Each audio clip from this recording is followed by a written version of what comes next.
Сучасны інтэрнэт гэта пік лічбавай цвілі. На шчасце, моладзь гэта разумее.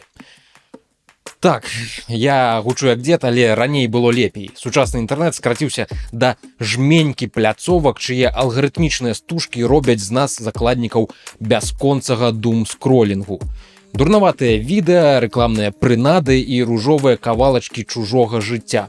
Соцсеткі прымушаюць нас пражываць гэты дэкаратыўны фасад чужых будняў, параўноўваць, сумнявацца, губляць веру ў сваё. Пра гэты ўплыў ужо шмат сказана, асабліва пра шкоду для моладзі, але менавіта яна ўсё лепш разумее. Інтэрнэт зрабіўся атрутнай лужынай. Нядаўняе даследаванне паказала, амаль палова маладых людзей ва ўзросце ад 16 да 21 года хацелі б вырасці ў свеце без інтэрнэту. Нягледзячы на амаль пастаяннае знаходжанне ў лічбавай прасторы, 47% апытаных перакананыя, жыццё без інтэрнэту было б шчаслівейшым. Многія нават падтрымліваюць абмежаванні і забароны. Як увогуле інтэрнэт зрабіўся дзярмом? Гэтую заняпадную трансфармацыю дакладна апісаў ветэран сеткі і публіцыст Коры Дактараў. Менавіта ён увёў у абарот тэрмін «эншэтыфікейшн», які амерыканскае дыялектнае таварыства прызнала словам 2023 года. У артыкуле для Wired Дактараў паказаў, як неабмежаваная прага да грошай разбурае саму сутнасць інтэрнэту, ператвараючы яго ў непрыдатнае для жыцця асяроддзе для ўсіх карыстальнікаў, медыа, бізнесу.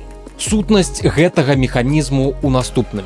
Спачатку, да прыкладу, Facebook быў сваім. Ён паказваў табе допісы сяброў, родных, тых, каго ты па-сапраўднаму хацеў слухаць. Гэта выклікала эфект узаемнага закладніцтва. Калі ўсе твае важныя людзі ўжо там, то проста так сысці, гэта значыць парваць сувязі, бо усім разам вы не здолееце неяк дамовіцца, куды і як перабрацца. Потым з'явілася рэклама і кантэнт, на які ты не падпісваўся. Спачатку артыкулы медыа, якія Facebook прасоўваў, каб перанакіроўваць трафік. Але калі гэтыя выданні сталі залежнымі ад Facebook, алгарытм пачаў душыць іх ахоп. Выданні мусілі выкладваць поўны кантэнт на самой платформе, губляючы сувязь з уласнай аўдыторыяй. Выданні сталі сапраўды залежнымі ад Facebook. Чытачы ўжо не заходзілі на іх сайты, а проста чыталі ўсё ў самой сетцы. А выданні апынуліся ў закладніках у гэтых чытачоў, якія самі былі ў закладніках адзін у аднаго. Такім чынам, Facebook перастаў паказваць чытачам артыкулы, якія публікавалі выданні, наладзіўшы алгарытм так, каб ён падаўляў публікацыі, калі толькі выданне не плаціла за прасоўванне артыкулаў для тых чытачоў, якія самі падпісаліся і папрасілі паказваць іх у стужцы. Потым Facebook пачаў яшчэ больш забіваць стужку рэкламай, змешваючы платныя допісы ад тых, каго ты хочаш слухаць, з платнымі допісамі ад чужых людзей, якія хочуць прыцягнуць тваю ўвагу. І ён даваў рэкламадаўцам выдатную прапанову. Рэклама каштавала капейкі, затое мела дакладную нацэленасць, дзякуючы асабістым звесткам, сабраным без тваёй згоды. Прадаўцы таксама сталі залежнымі ад Facebook і ўжо не маглі весці справу без доступу да гэтай мэтавай рэкламы. Сёння Facebook канчаткова зруйнаваны, гэта жудаснае месца як для карыстальніка, так і для медыа і для рэкламадаўцы. Але пра якую статыстыку расчаравання і фрустрацыі я тут кажу?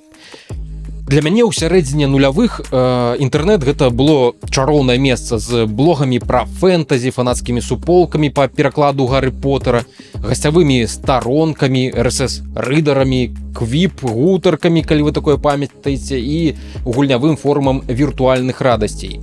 Інтэрнэт быў мазаікай, а кожны сайт сваім асобным сусветам, не падобным да іншага. Але з часам сюды прыйшлі вялікія грошы і разбуральная тэндэнцыя дзярмавізацыі. Цяпер ён стаў глянцавым гандэлкам, дзе ўсё падлічана, прададзена і скіравана на выцісканне ўвагі. Ці не дзіва, што моладзь хоча выйсці з гэтай пасткі.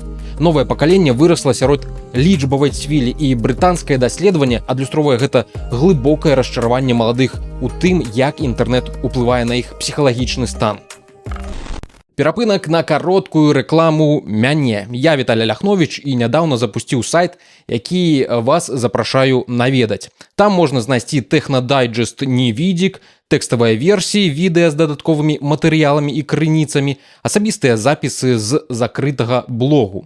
Там жа можна падтрымаць мяне ў стварэнні кантэнту, як гэта ўжо робяць іншыя спонсары каналу. У прыватнасці Мова.хау, Дмітрый Суднік, Хімік94, Алексей Гулеў, Алесь, Алексей, Яўген Барановскі і VNT-ID. Выказваю ўсім шчырую падзяку. Галоўнае з даследавання. 47% маладых хацелі б вырасці без інтэрнэту. 50% палова падтрымліваюць увядзенне каменданцкай гадзіны для соцсетак. 74% сталі больш часу праводзіць онлайн пасля пандэміі. 68% адчуваюць сябе горш пасля соцсетак.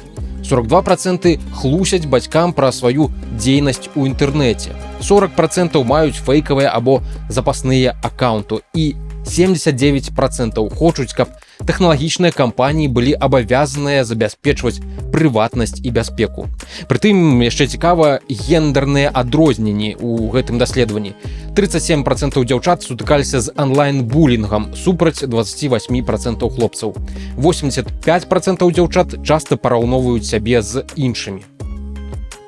Але фінал, як і пачатак у чалавеку. Інтэрнэт не павінен быць вязніцай, дзе ўвагу трымаюць у ланцугах, а чалавечнасць абменьваюць на клікі.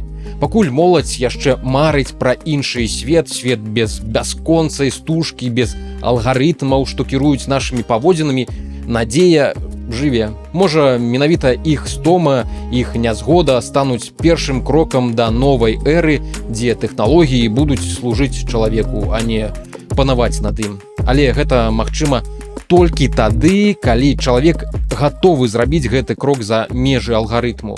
Бо алгарытм нас не любіць, ён нас лічыць.